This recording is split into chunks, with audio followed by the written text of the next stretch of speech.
Saints fans and Who-Dats from all over the world. It's time for the Bayou Blitz, y'all. With Bob Rose and Kyle T.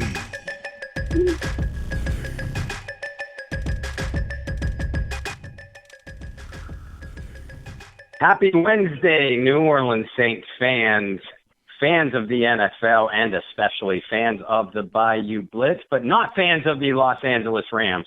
I am Bob Rose, and we want to thank you for having us into your homes and over your airwaves again on this somber Wednesday evening. Joining me is my partner in crime, and along with myself, the members of the ligament donation list to Mr. Drew Brees. Joining me is Kyle Mosley. How are you tonight, Kyle? Hey, man, my ligaments were rejected. They say, you're too old, Kyle. Those are too weak. But, yeah, man, I am great. How you guys are doing in the Who-Dat Nation? It's okay. Brees is going to be back. Y'all going to be all right. Get off the Crescent City connection. We're okay. Yeah, and they will be okay. And Drew will be okay. He will be back in the lineup, not for minimum of 6 to 8 weeks. And basically, that's how we're going to start our show tonight. Kyle and I, folks, are going to try to ignore the referees and just keep our traps zipped about that, and just try to stick to football like we usually do. But Saints fans, the worst imaginable thing happened, obviously. In addition to a loss, and a loss that took a physical toll on the team at that, with a number of injuries going forward. Our quarterback went down. Drew Brees, for those who have been living under a rock for the last 4 or 5 days, Drew Brees suffered torn ligaments in his throwing hand and elected to have surgery this morning. The team is not going to put him on injured reserve, even with an IR and designated to return, which means he's looking at a minimum of 6 to 8 weeks. Could be up to 10, Kyle, given the nature of the injury and how, of course, number 9 recovers and comes along in the rehab process. But in the meantime, this is why the team signed and then re-signed Teddy Bridgewater to the contract that they did, and is developing Taysom Hill the way that they have at the quarterback position, specifically for this worst-case scenario. We were hoping we would never face it, but here we are looking at right in the Grizzly face. So that's how we start our show tonight.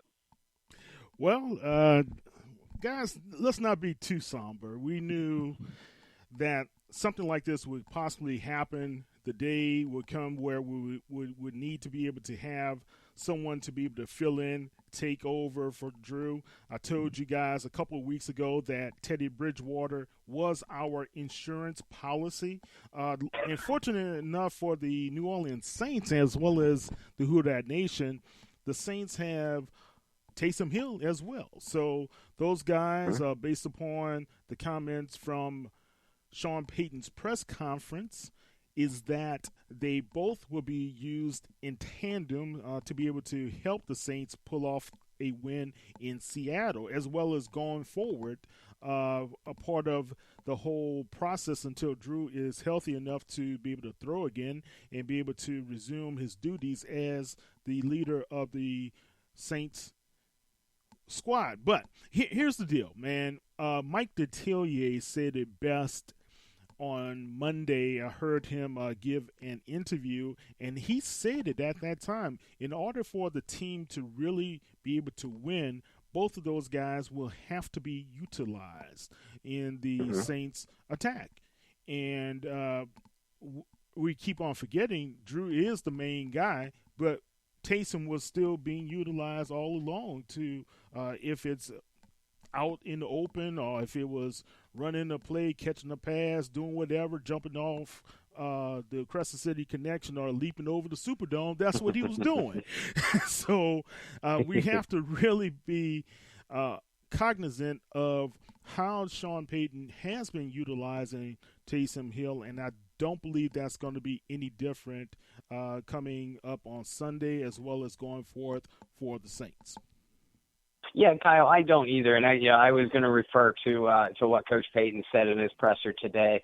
Kind of a tongue in cheek when asked about Taysom being the number 2 quarterback, and he kind of did that sly grin of his, and he says I didn't even say anything about him being number 2.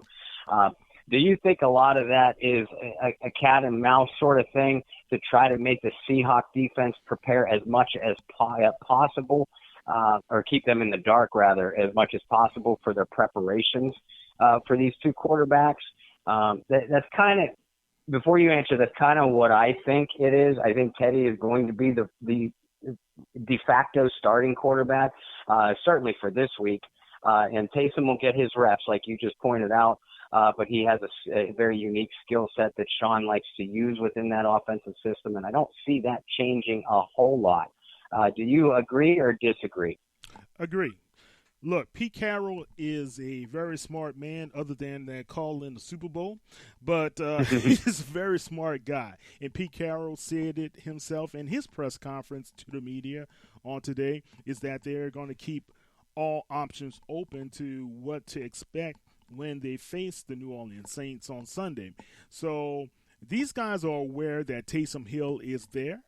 They are also aware that the Saints have different options and weapons to be able to really hurt them. Their defense is a good defense. I think this year they have rebounded from years prior, and they're showing what they're capable of doing like years before, but they're not anywhere like the Legion of Boom used to be. But I think when you have a good offensive attack, but it's not with the leader of that offensive attack, you now have 2 substitutes, teachers, so to speak, that's going to come in. Mm-hmm. You've got to use the skill sets of both of those guys, if you're the principal, Sean Payton, to be able to go in and how we're going to effectively teach these kids, if not to the level, close to the level of what the original teacher was presenting, and that's Drew Brees. So, look, I'm concerned about other things going forward more than what's going to happen the next 6 games, to be honest with you. And I'm kind of a scientific guy, so if you look at Drew Brees, and I remember back in 2010, Sports Science did that video on Drew Brees to kind of figure out why he's the more accurate or the most accurate quarterback ever in the NFL.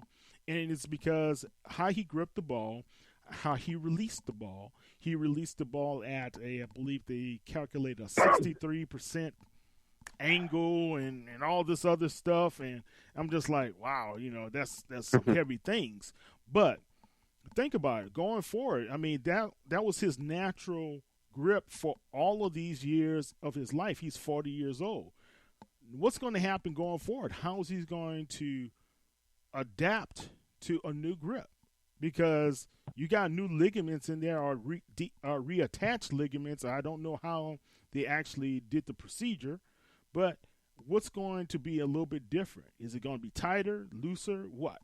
So those are the things that I'm concerned about going forward for Drew Brees more than what's going to happen between Taysom and Teddy. You know what? And you bring up a couple of great points. As many of our listeners know, I was a volleyball player at a high level for years, and playing indoor, my position was setter. So of course, I was primarily had to use my hands in a different way than Drew did, and certainly, he does it on a different level as well. But whenever you get a hand, be it finger or thumb or even wrist injury, it does affect you. Not only initially, when you're first injured, but during the rehab process and then the recovery afterwards, you have to kind of adjust the way that you play. And like you said, Kyle, Drew's been playing this way all of his life. And we're not singing a tune of doom and gloom here by any stretch. But it's not as easy as, oh, okay, I had surgery, I go through rehab, we'll call it a 6 to 8 week recovery process, and I'm going to step back out onto the field, and everything is going to be back to normal. Not so fast. There are some very intricate things that need to happen, and that Drew needs to adjust to himself. And he's the consummate professional and the ultimate competitor, so I have the utmost confidence that he will do so. But again, it's not as easy as just, okay, we're taking the cast off, I'm doing X amount of weeks of rehab, and then I'm going to be ready to go. There's going to be an adjustment process for him too. And hopefully that doesn't translate onto the field. But Saints fans, what it could mean is a couple of extra weeks of either a little bit of rustiness from him or him not in the lineup at all. And that's why we said at the top of the show, it depends on how this rehab process goes. That's what we mean. No setbacks from the surgery necessarily or anything like that, just in how his adjustment period is to his basically surgically rebuilt hand. Yes, you have to retrain yourself. If you ever heard an athlete going through rehabilitation, right, it's retraining the muscle, the mind, the body coordination, all of that. And people believe just something minor as a thumb. That's what a lot of people, just a thumb. Look, I fractured my thumb. That's the only part of my body I've ever fractured. I've dislocated it several times and fractured it in a skiing accident. But I'm telling you, man, this thumb is not the same. So I'm talking about someone who's a consummate pro who has gripped that ball one way all of his life now has to be able to have that ball gripped and come out of his hand in such a way. And it's such a freak accident. If you look at the photo, man, when Aaron Donald hit his hand, he did not even strike the thumb. He struck where the ligament was. So you know the force that had to go into Drew, his force going forward, Aaron Donald's force coming to meet him. And once they met, that popped that ligament, man. And it's one of those things that I'm more concerned about how he's going to respond. And I think it's going to be some tweaking. It's not like you can go in there and let's have another surgery to loosen this here part up and loosen that part up, right? Mm-hmm. Or to give inflate it here or deflate it here. You can't do anything to that nature. So it's just going to be some retraining for him. Now, going forward with Teddy and Taysom, Bob, my question would be for you, how do you think the game plan really is going to be? Is it more Teddy is going to be kind of like Drew and we're going to still have Taysom to play the auxiliary role, or are we going to see more Taysom throwing the ball, more Taysom doing the RPOs and things to that nature? I see them in this game as far as a general game plan. It wouldn't shock me. In fact, I expect to see Taysom to be the quarterback for a series or two, just to keep the Seahawks off balance, especially in the first half, to see how they react to that. But I think, generally speaking, Teddy is the quarterback that is going to take most of the quarterbacking reps during practice this week, and that's what the game plan is going to primarily be built around. And in doing so, I have ultimate confidence that Sean is going to curtail his game plan to what Teddy feels most comfortable with and the things that are in his skill level. But the onus is on him too, Kyle. The knock on Bridgewater over the years is that he tends to get too cautious, and you can almost see it back. You definitely saw it against the Rams, but you can almost see it back there when he was taking his reps in preseason too. Paralysis by analysis. That young man has got to trust what he sees, and more importantly, trust the offensive weapons around him. And I know we'll get into that in a minute, but he's got to get that ball out of his hands into the hands of his playmakers with a chance to succeed. He tends to hold on to the ball too long. He doesn't want to make a mistake, so he takes very few chances down the field. He's going to have to step out of that comfort zone for this offense to be successful, though. And I have a feeling that the coaches, Coach Payton and Coach Pete Carmichael, are going to be in his ear about that. And it actually wouldn't surprise me to see the Saints take a few shots down the field early to that note, because Seattle knows Seattle has the film on Teddy, as do all these NFL teams. So they know what he doesn't like doing. But I think that if he takes a couple shots down the field, especially if they make plays with them, the rest of the game plan is going to be around, intermediate zones, getting the ball out of his hands quickly into the hands of Kamara, Michael Thomas, and hopefully Jared Cook, to let them make the plays. This is why they signed these guys to these big contracts, folks, or drafted them in the position that they did, is because they're playmakers. So Teddy has got to trust the offensive weapons around him, trust the line in front of him, and everything else will hopefully take care of itself. Here's the double-edged sword when you talk about him taking risk. So in a game that's going to be highly competitive, you have Russell Wilson, the highest-paid quarterback on the other side of the ball over there, and you're playing in a hostile environment. So you have Teddy Bridgewater, who's going to be naturally conservative, like you said, right? So would it be better to bring Taysom in to be able to do those down-the-field passes because he has a stronger arm, right?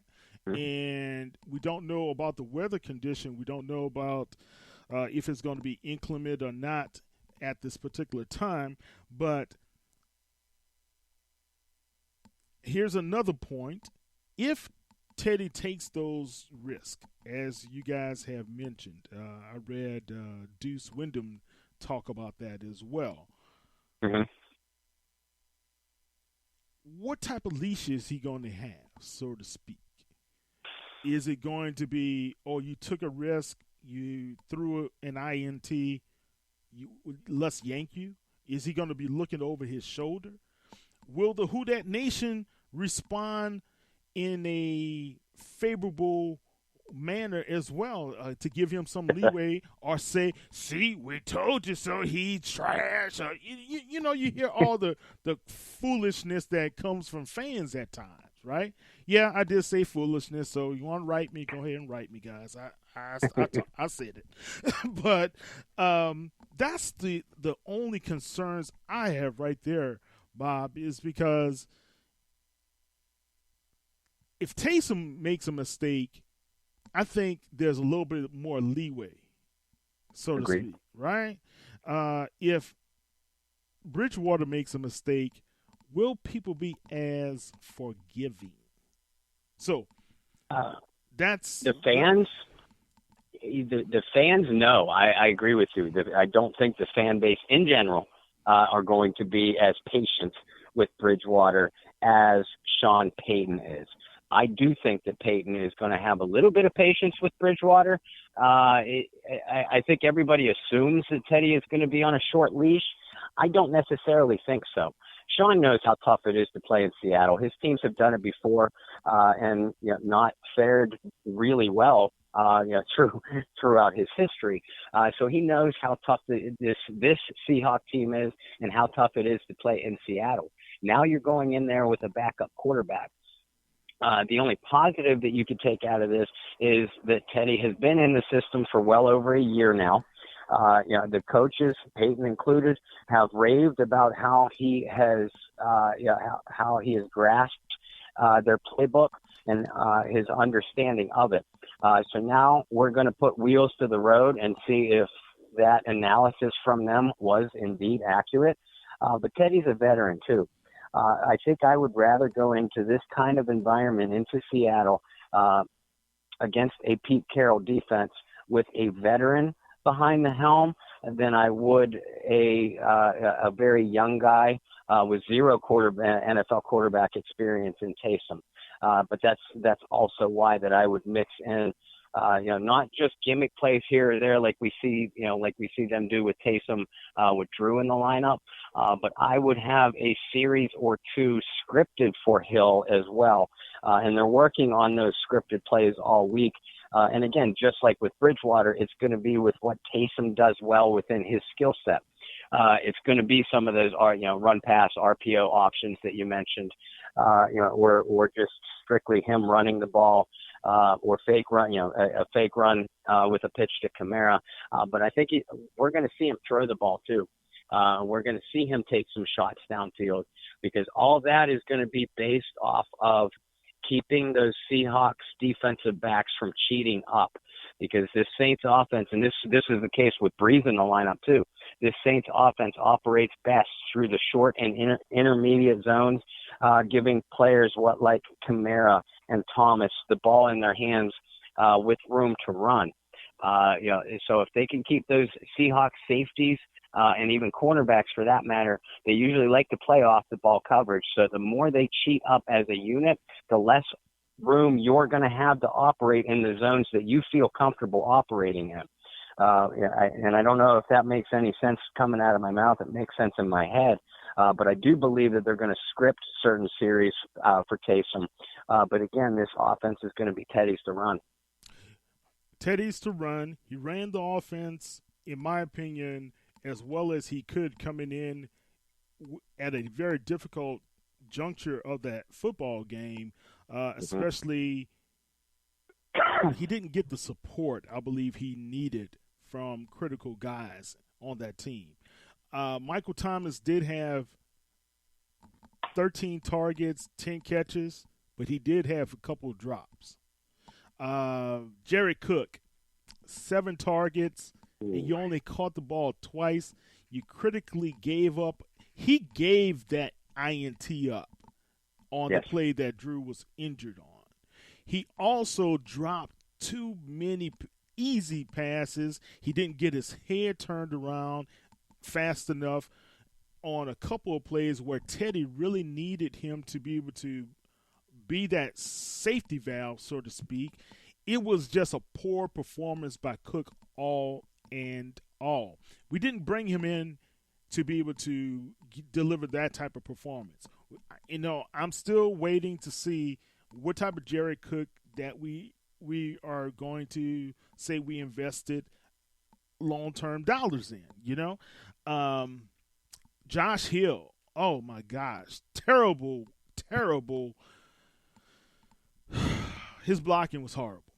I'm just going to say that. It was horrible, and when you look at how the offensive line performed, they were under duress all day long, because why? Teddy came in. It was either you're going to have to prove to us that you're not going to just dink and dunk, that you can throw it down the field. So they had no reason not to tee off on that offensive line. And Warford, it wasn't Warford. They gave up. Donald beat Walford on that injury to Brees, and Walford also let him in a few times for Teddy. So, and he was just, Donald's a beast anyway. We understand that, but I thought the offensive line was going to perform a whole lot better than what we saw. The run game was really non-existent. Pete was injured. It's just, when you looked at the end of the game, the Saints were like a walking mash unit, right? With Anzalone going down, Traquan Smith going down, and Kirkwood, he went down before the game even started, right? So, I mean, we got some work to do, man. We're going to Seattle, and then we have to play the Dallas Cowboys. The Cowgirls are playing at an all-time high now. So, Bob, it's not going to be easy.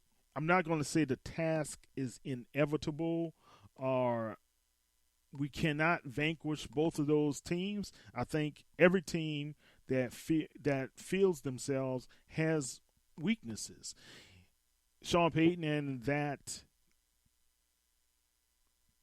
excellent offensive coaching staff that they have, I believe they're going to find the holes in the Seattle's defense. I believe the linebackers are still suspect in coverage. I believe that you don't have the Earl Thomas and those guys banging on people like they used to, or Richard Sherman. You don't have those guys out there like that now. But I really do believe that when we play these guys, we have to be smart. And we have to be able to run the football a lot more effectively. So I think you're going to have a heavy dose of Murray and a heavy dose of Kamara. Yeah, I don't think there's any doubt about that. I don't necessarily think that the Saints are all of a sudden going to become a run-heavy team. That's just not who Sean Payton is. But this running game is going to have to be not only a threat, but be legitimately productive for them to be successful, regardless of who's behind center. I mean, I would have said the same thing, if Brees was healthy going into this game after the performance of the run game. Not only the entire game against Los Angeles, but Kyle, they struggled to run the ball the first half against Houston before they opened up some holes in the second half as well. And it does start with the offensive line, who I think as a group had a poor game against LA. Now I'll give them a little bit of a pass because of not only Aaron Donald, but Dante Fowler is an excellent pass rusher and had an excellent game again against the Saints. But they're going to be facing another physical defensive front in Seattle. They being the Saints offensive line, they have to win the point of attack. They have to not only provide a comfortable wall in front of Teddy Bridgewater and Taysom Hill, in the pass pocket, but they have to open up holes for the running game as well. We have seen, other than that beautiful 30-yard touchdown run against Houston, we have seen very, very little from Latavius Murray so far. Outside of that 30-yard touchdown, he's had 10 other carries. It's resulted in 20 yards. That's not going to get it done, folks. Murray needs his line to open up a hole at the point of attack. He's not a back that can create nothing or create something out of nothing. And it's that black and white with him. As far as Kamara was getting beat on so much against the Rams that I thought he became hesitant, through the second half. That 4th and 1 play, especially comes to mind, Kyle, where, another back and, the Kamara that we're used to seeing just would have plowed ahead and gotten that first down. But Alvin got real hesitant in the backfield looking for a crease. And that's what cost them the first down on that particular play. I'm sorry, go ahead. Can I say something about that play? Mm-hmm. I was very disappointed in the line. Yeah. I wasn't disappointed in the line due to the fact that he was hesitant. I was disappointed in the line because after he hit the hole and was trying to gain extra yardage, they were standing watching. Your line should be like, okay, let's push this guy and try to help him pick up this yard. That's what the effort was very poor in the offensive line on last Sunday, guys. The offensive line was very uncharacteristically poor. From Armstead, Clapp came in and did a very serviceable job. I was surprised how he performed, and I was surprised how the rookie performed. But Warford was, and I know Ramczyk tried his best sometimes to have one-on-ones with those guys. He did an adequate job, but Warford was really – that was bad. I had to say that was his worst performance I've seen him as a Saint, and it was kind of surprising they chose to pick on him and not pick on Pete as much. But, yeah, I mean, look, the Saints are going to face Al Woods, old LSU guy. Al Woods is going to be there. Then you have Ford at nose tackle. Mhm. So Ziggy Ansah, I saw him listed on the injury report. I think shoulder injury. So I'm not sure if he's going to be there. But you still have Bobby Wagner. You still have Kendricks at linebacker. And you still have KJ Wright, who's their leading tackler. So, and the kid's Shaquille Griffin. So there's still speed there, but they didn't play awfully well, and they didn't play awfully well against Pittsburgh, who lost Ben Roethlisberger, right? And Mason Rudolph came in, and still it was a close game. So that's why I believe we still have an opportunity. We're still going to go up against Jadeveon Clowney, and you know he's going to be a task. That's going to be he and Armstead battling. So I like our chances there, but I just believe we're going to have to really do like what boxers do. If you have a faster opponent, you've got to be able to pound that guy to the body to slow Mhm. him down for the rest of the fight. And the only way you can pound at a fast moving team that's going to have a lot of energy with their fans behind them is to pound them right in their guts, right in their face. The run game is going to be critical. Yeah, it really is, and it starts with the offensive line. They need to play like we're used to seeing the Saints offensive line play. And I don't know what Andrews Pete's status is going to be for this upcoming game, but I agree with you. I thought Will Clapp came in and performed pretty well. He's not Andrews Pete. He's not Larry Warford or the Larry Warford we're used to seeing. But I think that even if Clapp had to play for Andrews Pete, I think that the Saints offensive line, if they're playing up to their abilities and effort and normal efforts, I do think that they have an advantage against a very physical Seattle defensive front. I respect Jadeveon Clowney a lot. Same with Al Woods, and Quentin Jefferson is playing extremely well. Also, he actually leads their team in sacks right now. Brandon Jackson is a load inside, and they may or may not get Ziggy Ansah finally into the lineup. But the key for the Saints is to win that point of attack, because in doing so, you can, in a way, neutralize Seattle's linebackers. Kendricks, Shaq Griffin, and definitely Bobby Wagner and KJ Wright are sideline-to-sideline playmakers. But they are most effective when their line wins the battles up front. And we see the same thing with the Saints linebackers.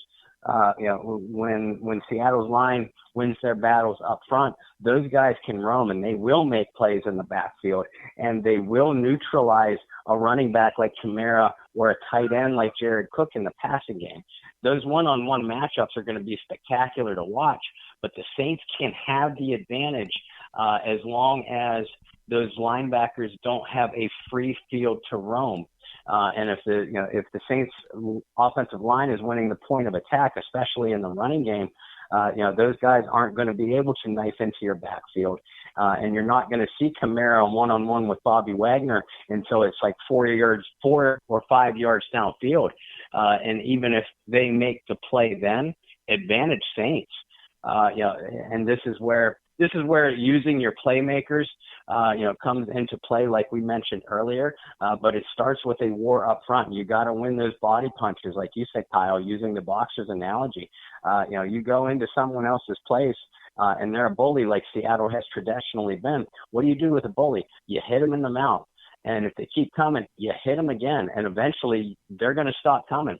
So it's going to be very basic football 101, to win this battle against the Seattle front seven, because even with Keith Kirkwood, who went on injured reserve, I think it was yesterday, and Traquan Smith availability being in question, I think the Saints, with Kamara in the passing game and definitely Michael Thomas and the skills of Jared Cook, if he can be productive, they will have an advantage against the Seattle secondary that as a group is pretty suspect. and as a unit doesn't traditionally play tight man-to-man coverage. So Teddy is going to have room, at least underneath, if he can get some time to find his targets and get the ball to them on the move. Yes, I concur with everything you said, but here's the problem. What do you do when you can't develop your screen game? What do you do Right. when you cannot develop your sweep game as well? You know, a screen game is set up due to you being able to run the football and Mhm. effectively go to play action, right? If you're not able to do that, you're going to have those linebackers looking for Kamara, looking every time Murray got into the game. They were like, well, we know this is a run play. Yeah. That's pretty much what it was. So if you know your opponent already recognizes it's going to be a run play, you've got to be effective in the run, right? How are you going to open those holes? How are you going to handle some of those stunts when it comes to those pass plays as well? That's why the offensive line is going to be highly critical in their performance to say going forward the next 6 games, 6 weeks, or whatever. How they perform is going to be how well Teddy, Taysom, or Boo Boo the Fool, whoever it is, comes in and performs at quarterback. You know, let's be honest. Drew was under duress early and often in that football game. Absolutely, he was. It wasn't just when Teddy came into the game. You're right. That Saints offensive line, they were losing battles to Aaron Donald and Dante Fowler and company right from the opening whistle. And that was already concerning to me well before Drew went down. And in fact, I talked to myself a lot during the games. I'm probably entertaining to be around, but I had mentioned, oh my God, they're going to get Drew killed. If they don't tighten up that protection. And sure enough, we saw what happened. And again, props to Aaron Donald and Dante Fowler. They are outstanding football players. And the Rams defense is more talented and more physical than a lot of people give them credit for. But they're facing another physical team. And Seattle's defensive scheme has always been predicated on heavy pressure on the offensive backfield to force you into mistakes. And when Seattle has been successful and had successful teams, that strategy has paid big time dividends. And this defense is constructed no differently. Again, I look at that secondary of the Seahawks, and I'll take Michael Thomas, Jared Cook, and Alvin Kamara and Traquan Smith if he's healthy, against them. Yeah, he's going to be out every day of the week. And oh, by the way, throw the damn ball to Ted Ginn. Did you know, Kyle, that he was not he was not targeted one single time in that game on Sunday? Yes, I did know this, and I was kind of wondering what was happening with not having the game plan toward Ted, or maybe he wasn't able to get downfield enough, because I know Weather was playing pretty deep at times, but that was no excuse, man. Ted Ginn had to be a part of that offensive attack. Look, I'm going to say this, man, and I wish a lot of people realize Traquan Smith is going to be out for the game. Okay, his ankle, when he got tackled on that play, which was a fantastic play by him, getting away from the Rams players to pick up extra yardage, but how Weddle tackled him really hurt his ankle, man. So now they have elevated Lil Jordan Humphrey from the practice squad. I was kind of surprised they did not go with the other young man, Big E.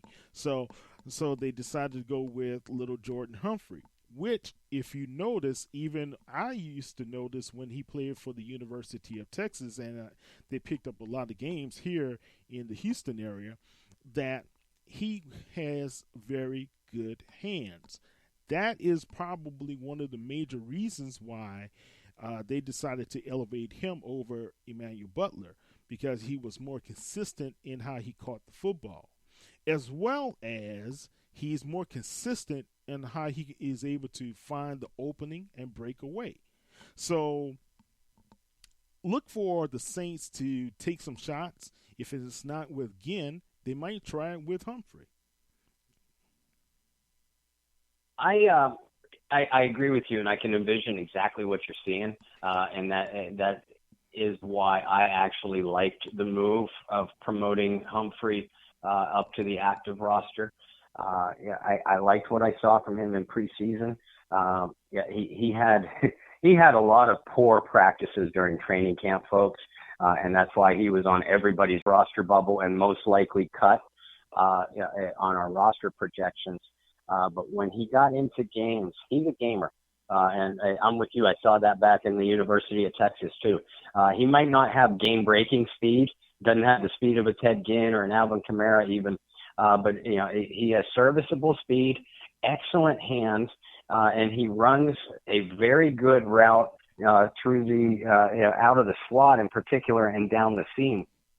And he's a good runner after the catch, too, Kyle, which, again, if you against this Seattle type of defense, they'll give you room to run because they do like to play off the ball, anticipate the quarterback's throw, and try to make the pick that way. But if not, they like to hit you.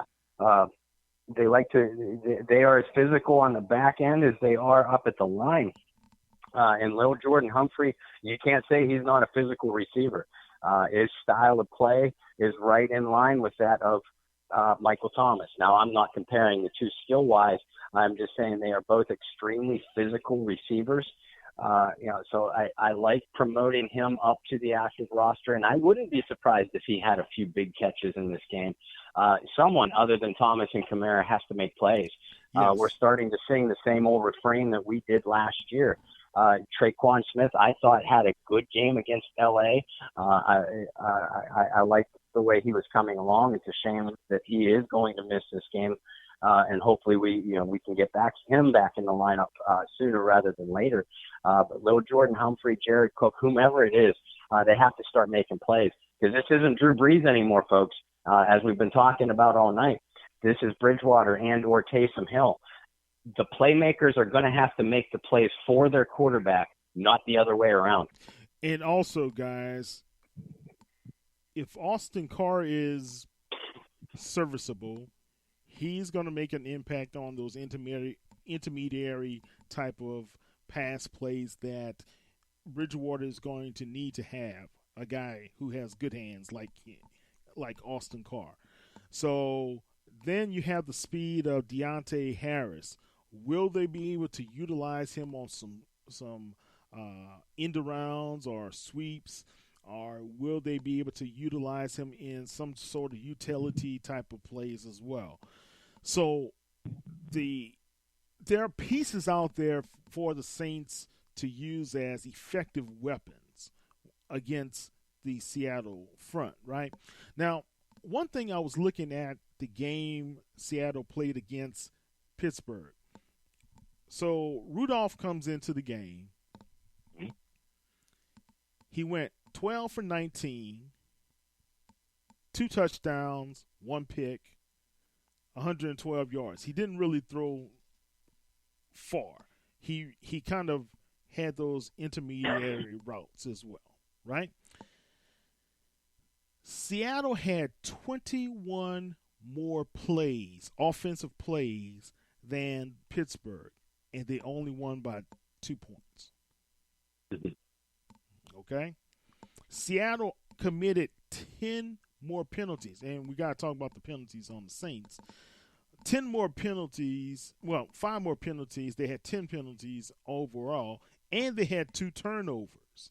And I'm just looking at everything on the stat line. Should have said Pittsburgh should have been blown out, in my opinion. Yep. Right, especially for the offensive side, because on third down, Pittsburgh was only 3 of 11. But guess what? Seattle wasn't even better. They were just 5 of 13. 5 of 13 on third down. Wow. So what does that tell me? The Saints have to be on defense, have to be wary of the Seattle rushing attack, but they also can be able to play aggressive enough to be able to get to Russell Wilson with a spy. They're going to have a spy, someone capable of tracking Wilson. Now, with Anzalone being out, does that fall on Kiki Alonso? You know, that might be more of his responsibility, or does that fall on DeMario to be able to handle that? So those are some of the cat and mouse games that we're going to have to look at with our defense, how they're going to handle the Seattle offense. I'm concerned because we've been gashed often early for some of those rush plays, man. There was no reason, in my opinion, that what's his name, Gurley should have scored that touchdown. You know, I saw the linebackers, they saw the play developing, and they were slow to react. Just couldn't understand that. Could it have been that they were just tired? They were on the field a long time? Could have been. But I just didn't like how they handled that, and no one set the edge well also. And I think that was more of against Cam Jordan on that play. Guys, this is a winnable game. That's my bottom line. Lockett is their main threat. He was targeted 12 times, got 11 catches for 79 yards against Pittsburgh. Pittsburgh does not have a all-pro defensive backfield any longer. Let's just call it for what it is. That's why they went and made the trade for Fitzpatrick, right? Will he? I don't know. I mean, that's why Pittsburgh made the trade for Fitzpatrick. I don't know if we're going to see the Saints give up a whole lot in passing, but we've got to be stout against the rush. That's all I'm saying. And Marshawn Lattimore, Marcus Williams, Eli Apple, they've got to play much better than they played as well. Marshawn Lattimore is getting gashed. Jeff Duncan put out that stat, and this season, man, I think he's given up the plays he's given up. The quarterbacks are like at 153 on rating or something to that nature. Wow, that's not what we need to see out of our supposedly shut down corner. Well, the Rams had two big plays. The one early down the field to Brandon Cooks, who had Lattimore on him, and then the big broken play to Cooper Kupp for 68 yards later in the game, where again Lattimore was on him. Marcus Williams misread the play, and then there was just poor tackling downfield. Outside of that bomb to Cooks and that broken play by Kupp, the Saints defense did a nice job, I thought, of containing the LA passing attack. And the New Orleans defense in general, I thought, played pretty well for three quarters. And then in the final quarter, I'm with you. I don't know whether it was fatigue, or the Rams saw something in their sideline adjustments, or a combination of both. The defense kind of gave in the fourth quarter. But this Seattle passing attack is not going to instill the same kind of fear that the LA Rams can, or that the Houston Texans can, the Saints Week 1 opponent. What you do have to be wary of is Russell Wilson making plays on the move, and the big splash plays that Seattle can get out of their passing game. They have to be wary of Tyler Lockett. He's a smaller receiver, but he has great hands. He's a good route runner, and he's extremely shifty. He's by far their biggest weapon in the passing game. Russell Wilson has worked up a nice chemistry with their rookie receiver DK Metcalf. But I watched that Pittsburgh game, and then I watched the film of their Cincinnati game the week before. Metcalf is a very physical receiver and has decent hands, but he's not much of a. He doesn't impress me as far as a route runner goes. Yeah, So I think that you can be he's still physical with developing. him. Yeah, still developing. He only Mm-hmm. caught 3 passes. I know Wilson targeted him 7 times. The longest play was around almost 30 yards that he had. Yep. So you take that away, other 2 plays probably average out 15 yards there. Um, yeah, I mean, look at him. He's chiseled like Batman, ready to go.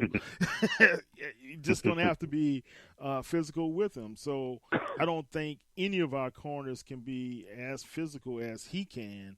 I just think they need to be smart. The only guy that can give him some trouble, can be a thorn in his side, in my opinion, and I know people are going to think I'm crazy by saying this, is King Crawley. Yeah, Crawley thrived against that kind of receiver. Yeah, so it wouldn't be it wouldn't be an upset to see Crawley get some reps in that defensive backfield.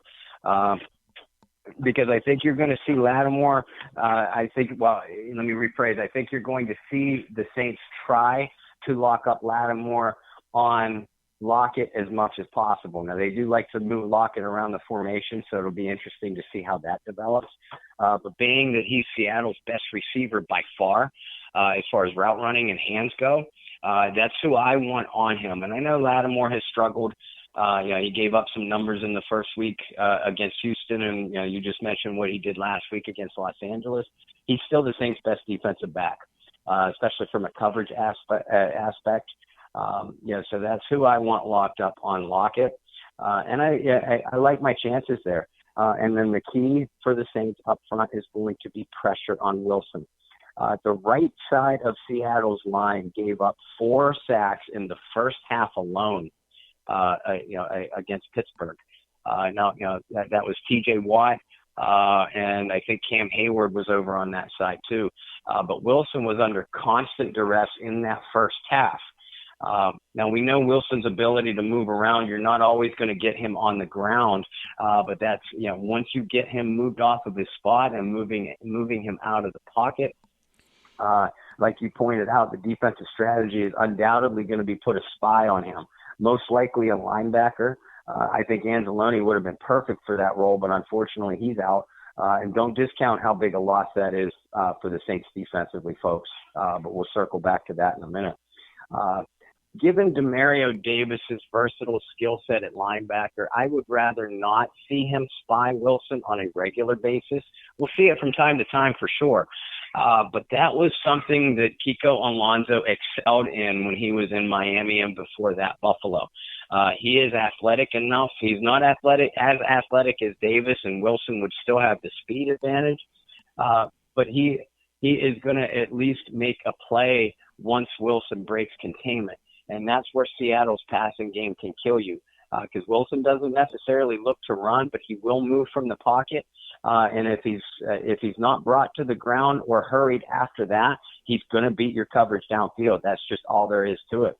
Defensive backs, even the best defensive backs, can only cover for so long. The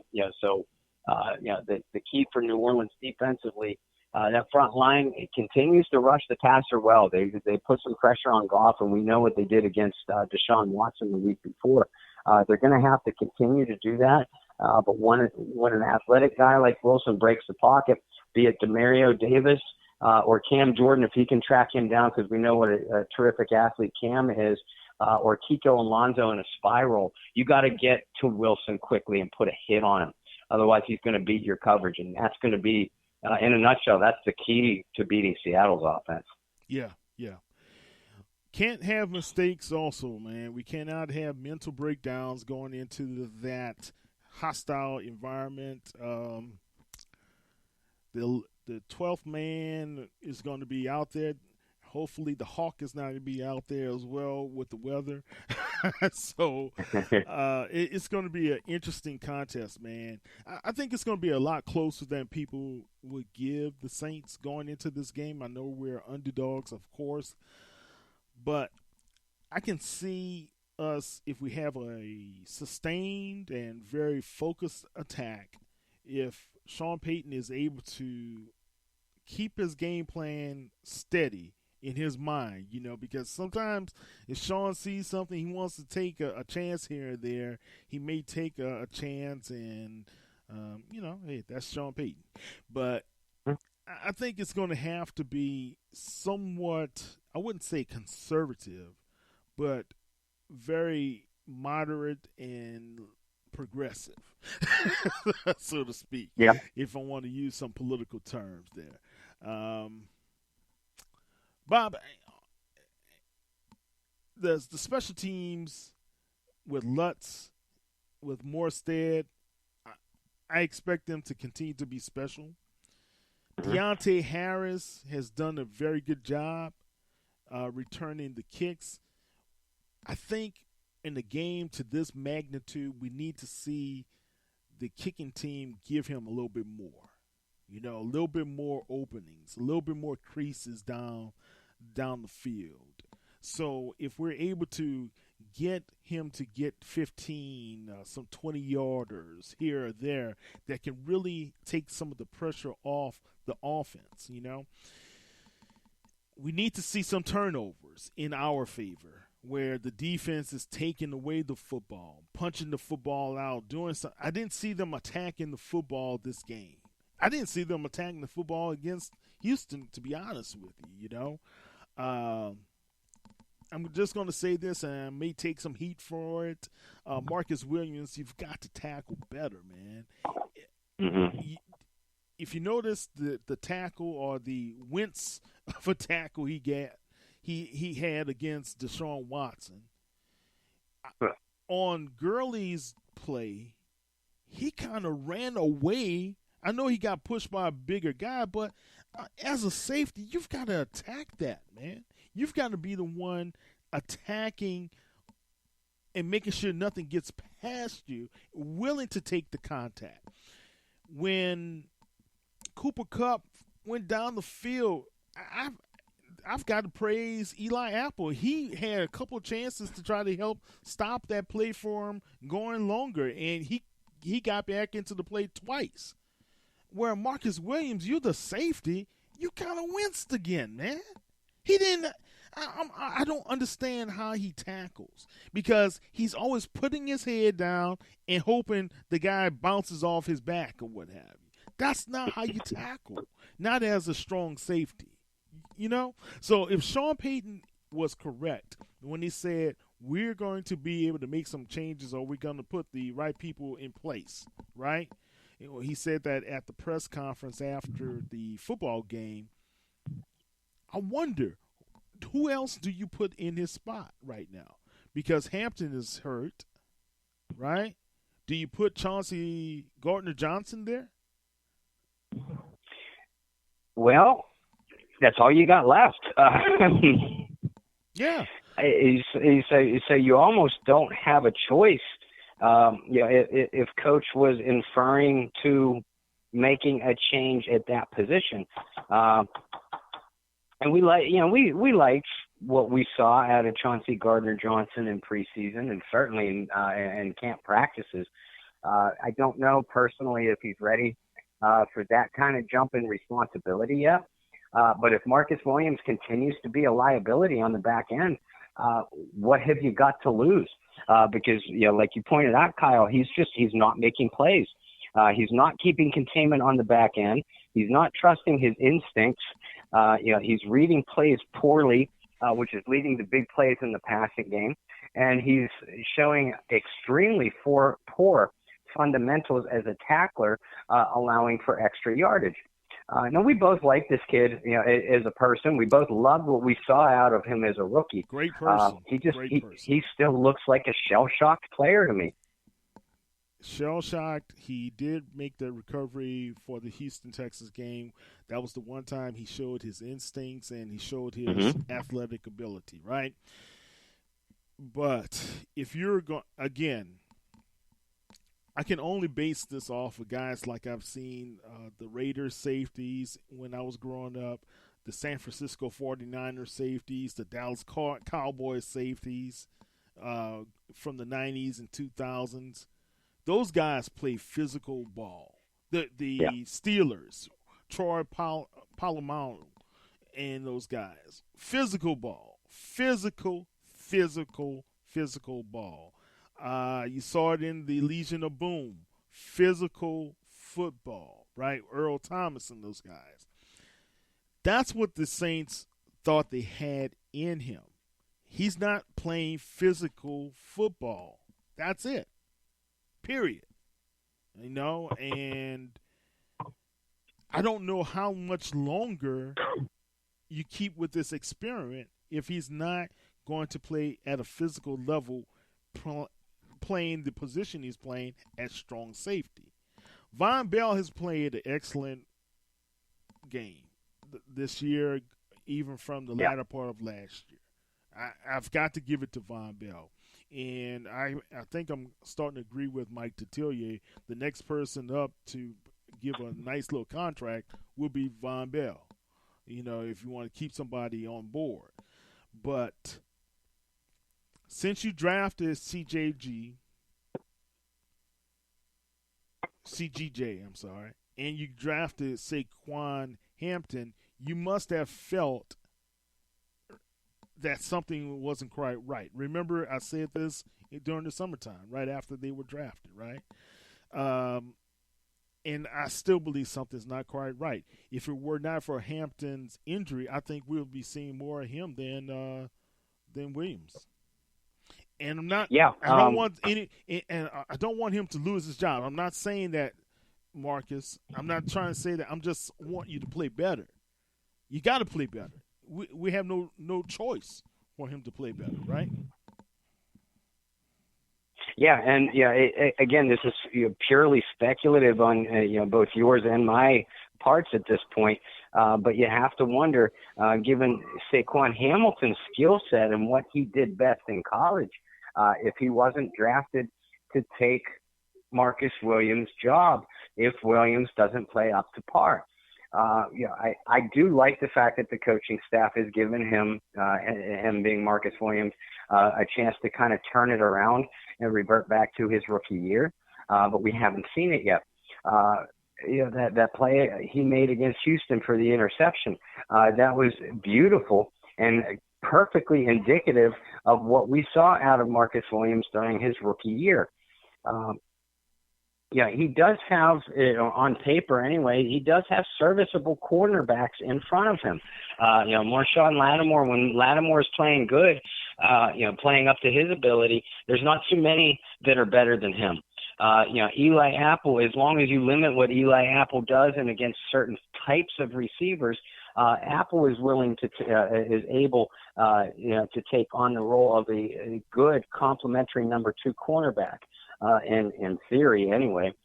P.J. Williams excels best out of the slot, which is something that this gave the Saints defense loads of trouble last year. Your job as a safety then, and Von Bell also steps well into the slot, like you pointed out. So your job as a free safety, Marcus Williams, is to read the play in front of you and realize where you have to make the plays, and he's just not doing it. Yeah, just not doing it, but I also believe that if you got a guy who's just not doing it, as my old manager would say, I got to find somebody who's going to do it. Bottom line, that's who's going to do it. And I thought they would have brought in Gardner Johnson a lot earlier in that game.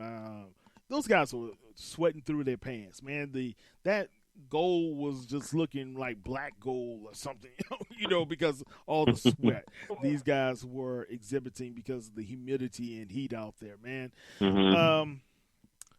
I was reading a little bit, and I know Rankins has been limited in practice, but a lot of people are thinking that he may be ready to play this week. And I know that's something that can't be confirmed. I know it's just some rumors out there, but you don't see him not being able to play. I mean, he's practicing. The past couple of injury reports, he's been limited practice. That's all I see, limited practice. But They're not saying he's not practicing, so that's encouraging, man. Even if he's not available for this particular game, it will be encouraging to have him against Dallas. Now, I'm gonna tell you somebody who I was happy seeing. Big O. He was pushing that pile, wasn't he? Yeah. And he was right on top of old Goff all he can. And you've got to give credit. That defensive line really performed well as long as they could. They were just tired toward the end, man, because the offense didn't give them enough support to sustain some drives. Well, and it was not only on Yamada. I really, really like the way Shai Tuttle is playing too. Inside. Yeah. I was disappointed to see the Saints release Taylor Stallworth yesterday. But to your point with what they're saying about Rankins, that's kind of indicative to me that they think that Rankins is going to be back in the lineup a little bit sooner. Maybe not, again, like you said, maybe not this week, but sooner than what initial reports suggested. Because Taylor Stallworth, of course, plays defensive tackle as well. Gave the Saints some good, solid play down the stretch last year. Now, Shai Tuttle clearly passed to Taylor up in the lineup, and they already have Onyemata and Malcolm Brown in that rotation. But Taylor would have been able to give them depth. The fact that they released him, among a flurry of roster moves that they made with all the injuries this week, that they released a healthy Taylor Stallworth could be an indication that Sheldon Rankins is going to be back on that field in the Saints uniform within the next game or two. So, you got to be thrilled to see that. Yeah, man. And I don't want to rush it because coming back from a Achilles injury is a very serious injury, but if he's able to come back way sooner than anticipated, that's really a great thing to see, That's the power of youth, in my opinion.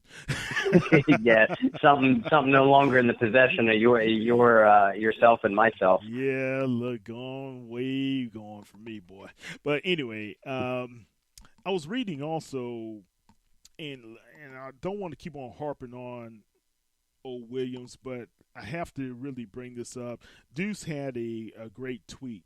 I think he said it was on 3rd and 2, and Marcus Williams was lined up 21 yards deep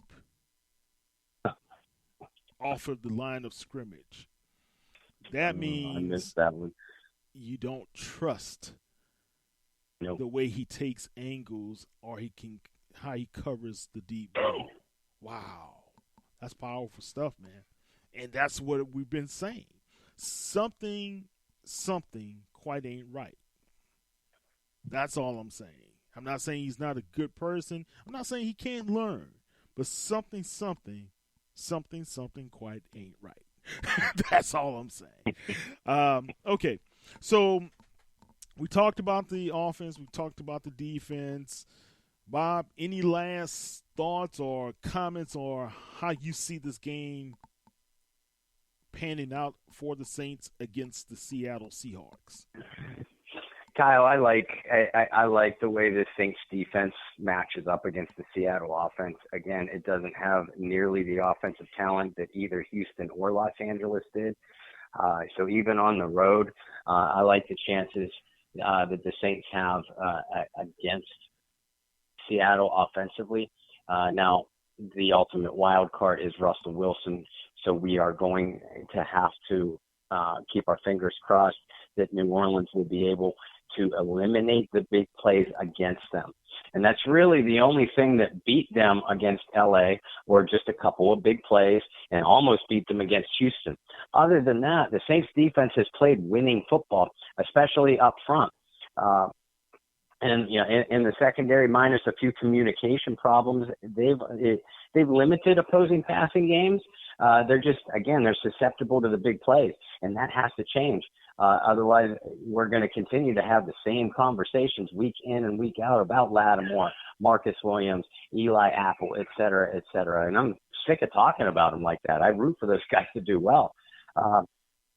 Offensively, I'm really, really interested to see And I put out in Canal Street Chronicles today, I put out my my Saints offense versus Seahawks defense matchup piece. And at the end, I always put a poll up. And this is what I think the most important factor is going to be two equally important factors. Obviously, the offensive line needs to play better. We know that. We've discussed it tonight. But it's going to be Teddy Bridgewater versus Teddy Bridgewater. Can Teddy step out of his comfort zone and be less conservative than what we're used to seeing from him? Because, again, he has the playmakers around him. He needs to get the ball out of his hands and to them. And the second thing is Sean Payton going to be able to have the patience to stick with a running game that might not have success early, but is going to be vital to the success of these backup quarterbacks if they're going to have any success at all, not only against Seattle, but moving forward. Seattle's not an easy team to run against, and you're going to need to wear them down a little bit, even if your line is playing well. But in order to wear them down, you have to be patient with the running game and your balance. And if he goes to a pass-happy attack, as we've seen him do, granted, you have number 9, so if you have a pass-happy attack, you can still win ball games.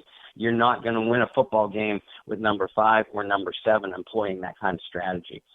So I'm going to be very interested to see what kind of game plan he comes out with, and how comfortable he's able to get Teddy Bridgewater and how quickly, and also if he's going to have the patience to stick with balance. Yes, patience. I concur with you with the patience on the balance. I concur with you on how to really attack those guys. The defense is going to have to give them a couple extra possessions with some turnovers through interceptions, through fumbles, whatever. They're going to have to do it. They were able to really put some pressure on Watson. They were able to put pressure on Goff, and I think the defense is rated. Is it not number 1 in as far as the rush defense of the Saints? So I like what that defensive line is doing.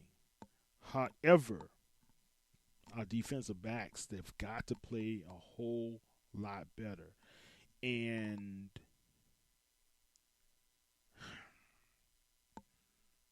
I don't know what you do. If this game they don't perform well, Jalen Ramsey has put out he wants a new home.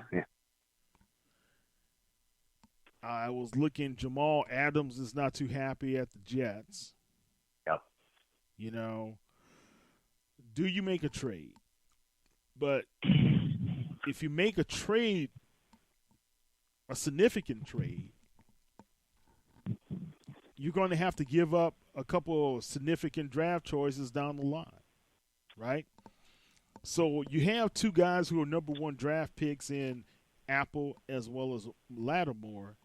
They just have to perform like it. And the problem, I don't know. I'm old school.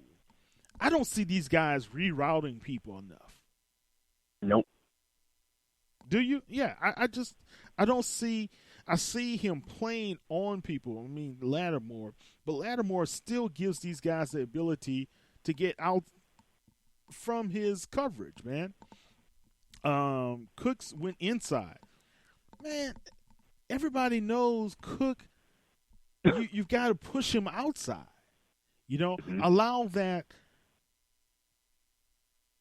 out-of-bounds line to be your extra defender to help you with a guy like that. Make Jared Goff throw a high percentage pass. If he beats you that way, hey, no hurt, no foul. But you can't give up the inside. You can't give up the post. You can't give up the middle. And that's what they were doing with they allowed Cooper Kupp. I mean, I was really out of my mind when I was watching Kupp, just running free and fancy free in the middle of the Saints defense because they were playing zone. I was like, what is going on here? Why would you allow this guy to just get open as much as you're doing. I know sometimes you don't want to play man all the time. You want to change it up, but some of these guys you've got to play man. You just have to do it. You've got to give enough doubt to that quarterback where he's not making easy throws. So I don't know what Aaron Glenn and Dennis Allen's doing, what they're scheming and cooking up in the defensive playbook there, but something has to really come out. And you have two guys who play really aggressively in Chauncey Gardner-Johnson and Ken Crawley. Now, a lot of people are going to say, well, Ken Crawley's trash. Okay, well, that might be, but what I see out there is trash too. At least Ken Crawley, I know he's going to fight. That's all I'm saying. Sometimes you got to bring that wild guy in to fight. That's how we were playing street ball. There was one guy that we always played. We know, it ain't going to be easy playing against Dre. We already knew that. He was just one of those guys. He's going to play. He's going to be on you the whole time. So, yeah, you've got to have that type of player. So, I don't know. I know they've listed him as inactive the past couple of games, but that's going to be critical. Now, let me ask you this. The NFC South. Let's go on to our division.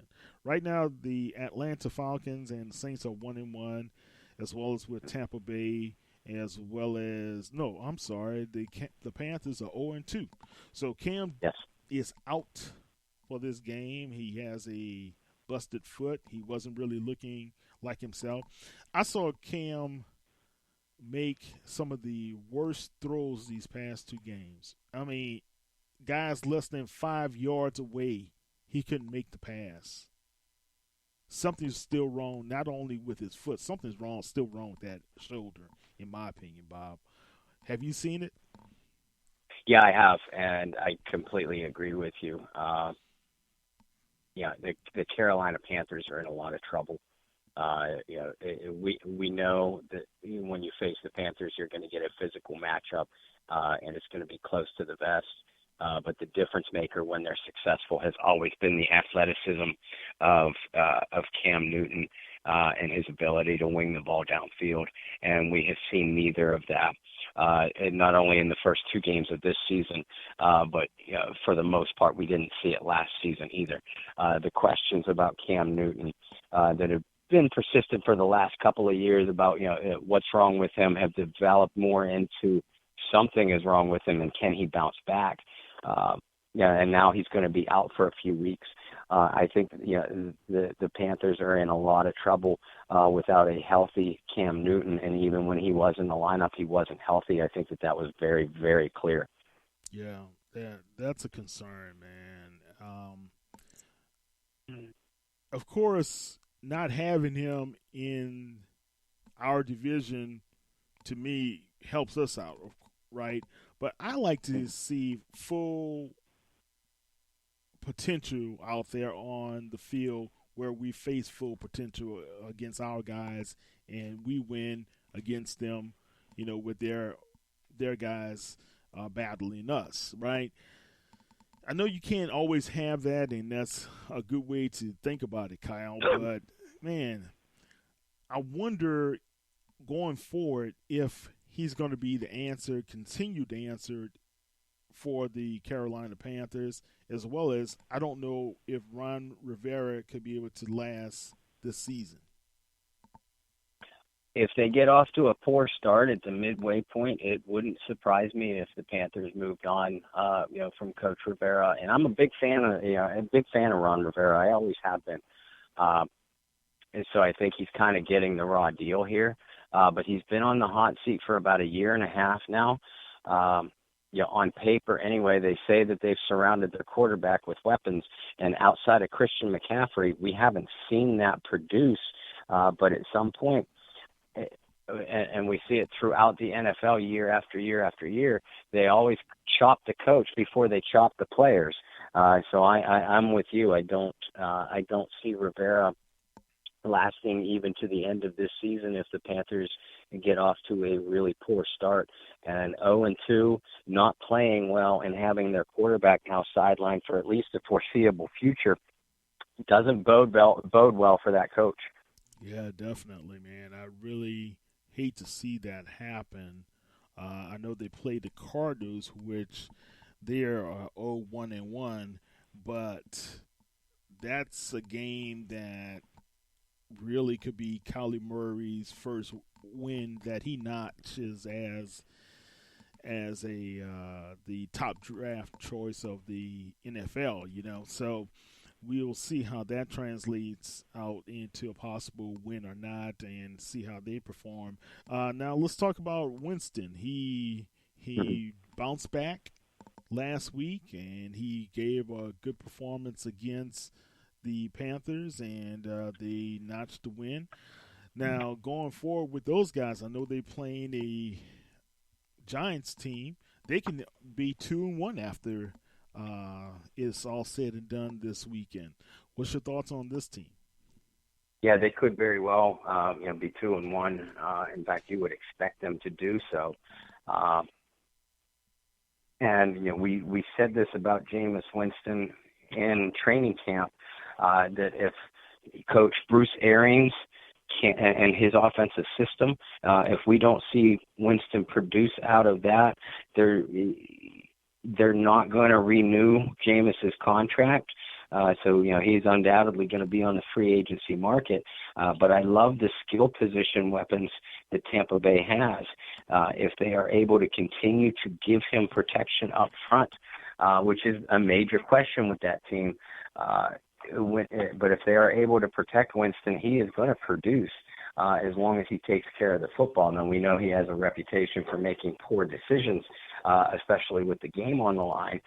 So if he can turn that around, this Tampa team could be a real contender for the division title, because they have some young defensive players that are, you would think, get better as the year goes along.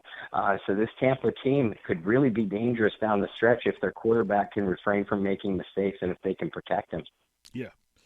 And now we look at the old Dirty Birds, and they defeated Philadelphia, man. I wasn't impressed. I'll be honest with you. And I'm not just saying it because I hate them. I just wasn't impressed. I know Philadelphia had their issues with Carson Wentz. He got injured.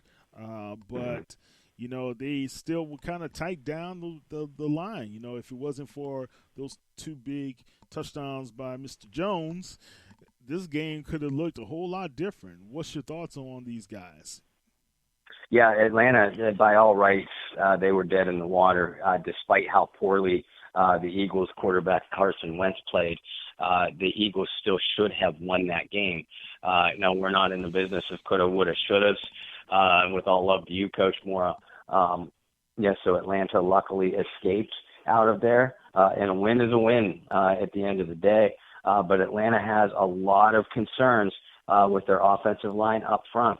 And we know that the book on Matt Ryan is if you rattle him just a little bit, he's literally going to throw the game away.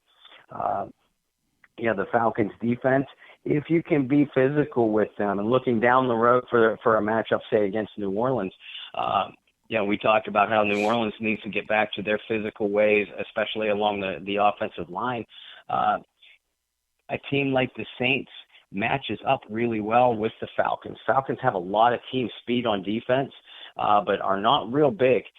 So if you can win at the point of attack, you will have a distinct advantage over Atlanta. And again, jumping back to them offensively, Ryan is not nearly the same quarterback he was a couple of years ago when they made that Super Bowl run. He has an elite weapon in Julio Jones, and I really like Calvin Ridley, but they cannot get that running game going with Devontae Freeman, which means the responsibility is on Ryan's shoulders to win or lose games, and I like my chances if you're facing the Atlanta Falcons, if that's the equation. They look decimated along the offensive front. Philadelphia put some heavy pressure on them, and Philly has some injuries along their defensive front, and they were still able to rattle Ryan most of the game. So I'll be interested to see if Atlanta is able to rectify those offensive line situations. If they are, we know that the Falcons can be a dangerous and competitive team, but if they can't protect their quarterback, man, it looks kind of bleak for them too. Yeah, it does. Real challenge ahead for those guys. I think that offensive line, like you said, is going to be an issue going forward. They were supposed to have made some significant changes on the line this season. I don't think those changes have really worked well thus far this season. Now, the Saints play the Seahawks, the Cowboys next, Buccaneers, Jaguars, Bears, and Cardinals. And by week 9, and then we see the Atlanta Falcons. So, by that time, they said Drew Brees may be back in uniform against Atlanta at home. How do you see us going through the rest of this field that I just mentioned? 6 games are out there, Bobo. 6 games could be won, or 6 games could be all lost. Or could they go 4-2, 3-3, 5-1? What's your thoughts? And first, I still would be surprised to see Brees back on the field in that November 10th game against Atlanta. I'm rooting for it. I just like we talked about earlier. You and I know the nature of the injury, so I think 6 weeks would be looking on the positive side. But let's do that. Let's look at the 6 games without Brees. On the road against Seattle is going to be a really, really, really tough matchup. And at least they come home for back-to-backs against Dallas and Tampa Bay, like you said, after that. And then on the road against an offensively challenged Jacksonville team and an equally offensive challenged Chicago team. So looking at those 6 games, I would be shocked if they lost all 6, and I would be almost equally shocked if they won all 6. I think ideally, if they were to come out of that stretch 4-2 with Brees stepping back into the lineup, I think that is a wonderful, wonderful scenario for a strong playoff push for perhaps even a bye week down the stretch. I am looking at 3-3, to be honest with you, Kyle. Only because I don't have complete confidence in what Teddy can give us as a backup quarterback, which is what he is. And I just know that they have some tough matchups against Seattle on the road and Dallas in the next 2 weeks. I look for that defense to really step forward and make some plays, and the offense is going to be heavily involved with Kamara, both his abilities to run the ball as well as his receiving abilities. Realistically, I'm looking at the Saints probably going 3-3 in that stretch, and hopefully they can steal maybe another game in there and go 4-2. So at 4-2, 3-3, somewhere in there. How about you? Yeah, that's going to be 4-2 in my opinion, and let me tell you why. Yeah, the challenge could be this game against Seattle. They still can win this game against Seattle. I don't think they're going to win against Dallas. Okay. Let's say they lose. They're trying to iron everything out next 2 games, lose against Seattle, lose against the Cowboys. I don't see why they cannot defeat the Buccaneers, Jaguars, Bears, and Cardinals. That's 4-2 right there. Okay. Let's say they do squeak out and defeat one of these Dallas and Seattle opponents. They would have to really have a major slip up, and the only major slip up I see is the Chicago Bears. Okay, so the Saints still can go 4-2. Is a possibility. They'll really be overachieving if they go 5-1, right? But this is why they play the games. Right? Nobody really knows what's going to happen. Any given Sunday, somebody can win. And this game coming up on Sunday is the barometer. How we expect the Saints going to perform the rest of the next 5 games without Brees. Now, like you said, let's say Brees is not ready against the Falcons. You still have, after the Falcons, Buccaneers, Carolina, then back at the Falcons, 49ers, Colts, Tennessee Titans, then Carolina. Now, correct me if I'm wrong, I think looking at what's really happening in the NFL, all of those games are winnable games as well, right? Sure. So you got 1, 2, 3, 4, 5, 6, 7, 8. Okay, let's go with your theory. 3-3. Then that'll put the Saints at 4-3. 4-4 for the year, right? Then if you go the next 1, 2, 3, 4, 5, 6, 7, 8, if you go at least 4-2, then you're gonna be 11-5. No, 11. Yeah. No, 10-6. You'll be at 10-6. Right? Saints, I believe, have to be at least at 11-5 to still win this division, still have a chance at a wild card spot if they don't win the division, if somebody doesn't run away with it, right? So what's going to happen, Bob, they're going to have to really perform extremely well. We can't continue to lose NFC games. That's my concern. And if you lose against the Seahawks, lose against the Cowboys, you really position yourself. If you don't win this division, you're going to be playing every game toward the Super Bowl on the road. That's the concern I have right there. Yeah, and that's even if you can make it into the playoffs, because like you said, say potentially they've already lost the Rams. Say potentially they do lose this week and next week. Those are 3 NFC losses against 3 teams that are most likely going to be in the mix with you for a playoff berth down the stretch. That doesn't bode well for success from a tiebreakers aspect. These 2 games against Seattle and Dallas are much more important, especially for early season matchups, than people realize. It's much deeper than just did you win or did you lose.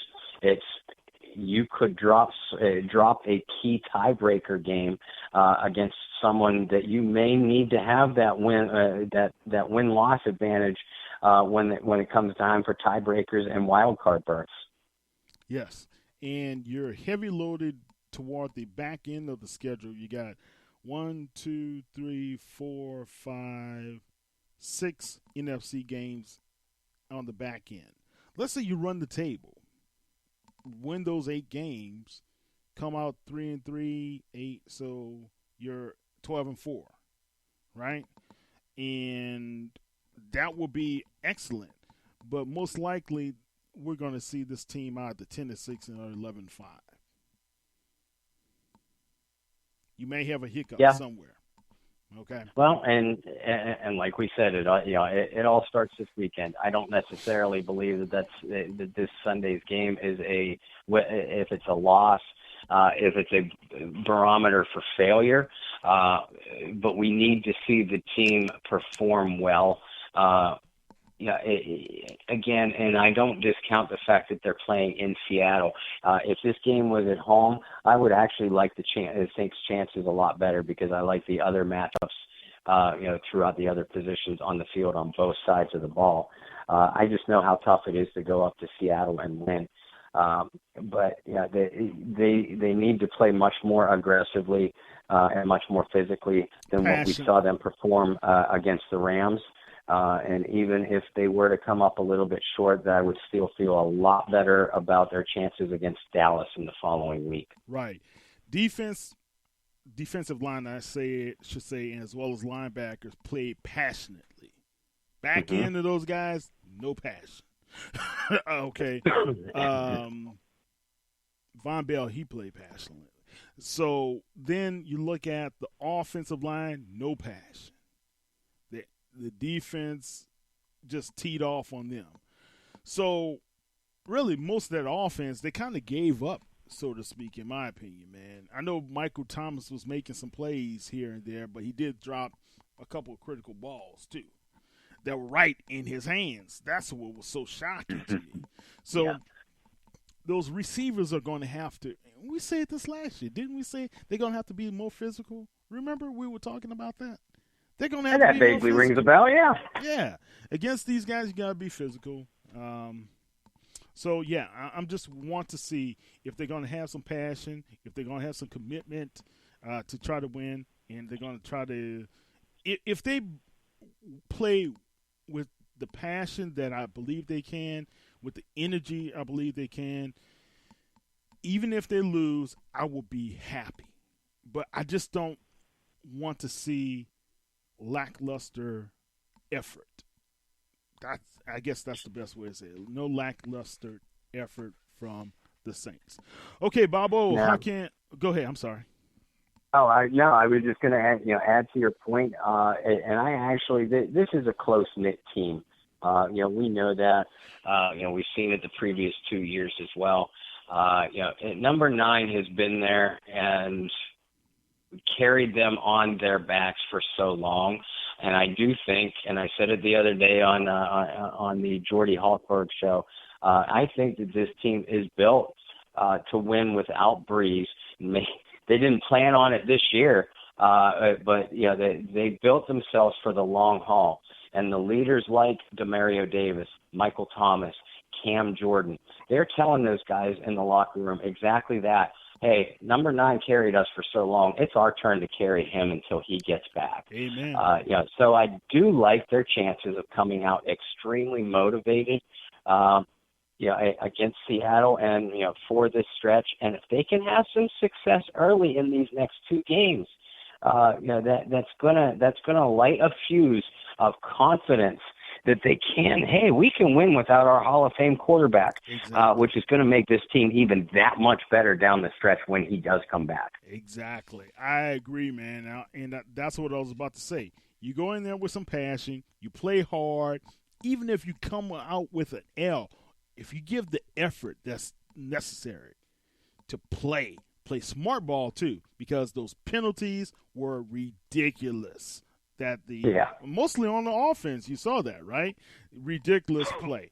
We've got to play smarter, harder, with the intensity to be able to come in there and put some pain on those boys too. We got to be able to do that. If we don't do that, you're not going to have the confidence going into that Dallas game, because Dallas right now is riding the wave. They are riding the wave.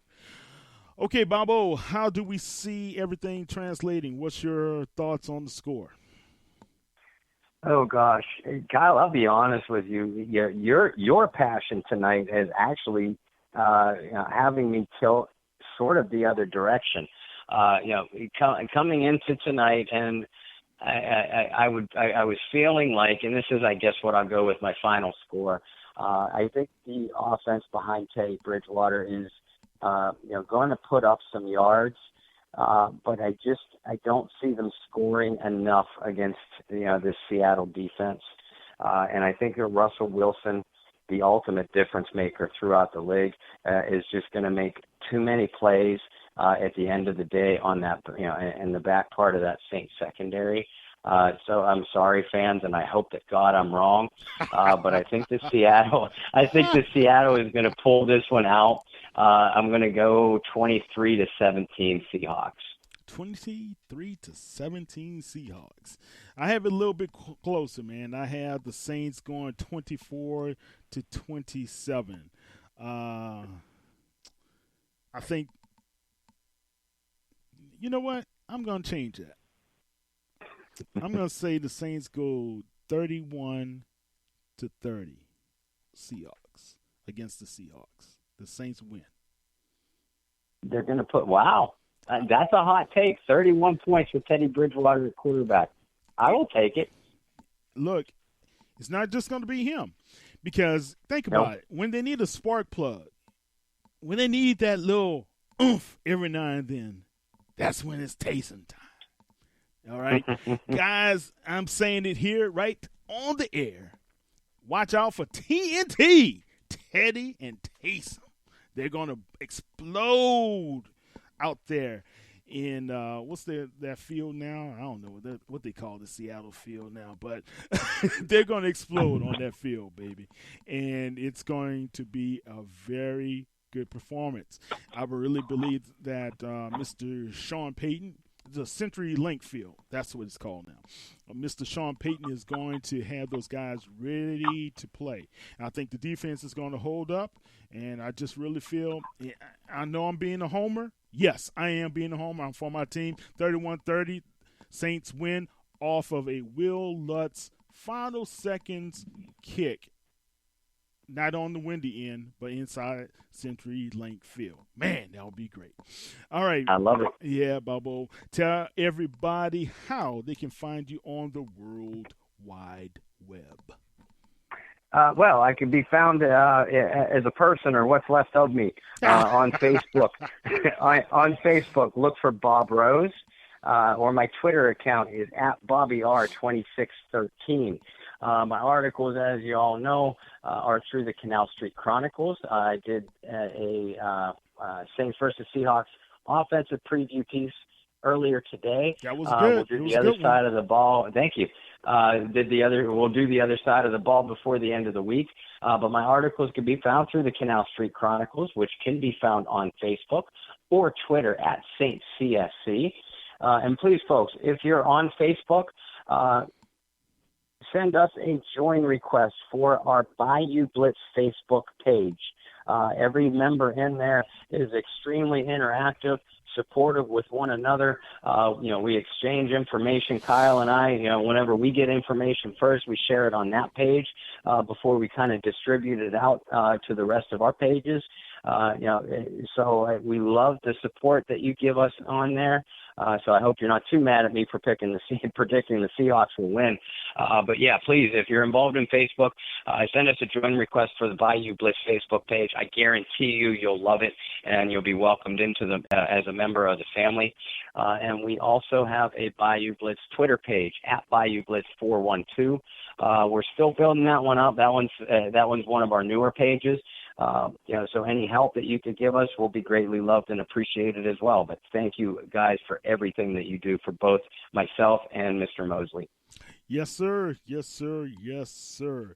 Look, guys, Saints fans, you can be able to follow the Saints News Network online at www.saintsnewsnetwork.com, where Barry Hurst has his featured columns, as well as I have putting in my 2 little cents here and there. So check those articles out, and you can be able to follow us on the World Wide Web on social media at Saints News on Instagram, Facebook, as well as Twitter. And Saints fans, I put out a poll. Should the Who Dat Nation go into Seattle games divided between Mr. Bridgewater and Hill? 35% of you guys say yes. 65% said no. And I'm glad those 65% realize that it's going to take both of those guys. It's going to take 2 to make everything go right in Century Link Field so they can be able to come home with the win. So see a dual threat at quarterback, but we have to support both Taysom and Teddy. It can't be one or the other. It has to be a team effort, not only from the team, but from the team in the Who Dat Nation as well. All right, this is Kyle T. Mosley. There's only a few tickets left in Century Link Field for people to go to the game. So if you're up in Seattle or near that area and trying to get a ticket, good luck to you, baby, because they're high. They're like $400-$500 tickets. So I hope you're able to get in. If you can't get in, there's some good festivities around that stadium. My cousin's up there. She told me they have a lot of fun all around that stadium. So you should be well entertained and not sleepless in Seattle. All right, Bob, and Terrell, Lauren, as well as Will, I said hello. I hope everything, as well as your daughters, and I hope everything goes well with you guys this weekend. Have a safe weekend, Who Dat Nation, and our boys have a safe weekend. And we're praying, Mr. Drew Brees, that you heal fast and quick, but you heal safe as well as those other guys on injured reserve, Mr. Kirkwood, Traquan, I know you're injured as well, as Aloni, you're injured, and IR as well. So we say our prayers for all of you guys, and we shall see if we see the return of Mr. Rankins in the black and gold as well. This is Kyle T. Mosley of Saints News Network with Bob Rose of the Canal Street Chronicles. Bob, have a good one, baby. You too. All right, Who Dats. Take care.